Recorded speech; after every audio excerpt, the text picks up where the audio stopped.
आज की नाही हा. तुमच्या आवडीचा पिझ्झा थापते जरा. आणि हे बघा, आज घरात बाकी काही नाही, त्यामुळे थोडेसे मशरूम, पनीर आणि एक्स्ट्रा चीज तेवढं घालते. आजचा दिवस कसा भेटला?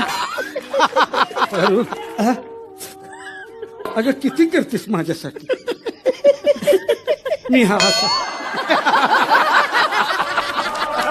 तुझ्यासाठी काय बी करू शकलो नाही. किती दिवस असा बर्गर खाणार गं. मलाही वाटतं की तुला एक दिवस झुणका भाकर खायला घालावी म्हणून. असं रडायचं ना. माणसाला जगण्यासाठी काय लागतो? स्वतःचं हक्काचं घर आणि 2 टायमाला hakka noodle with Schezwan sauce.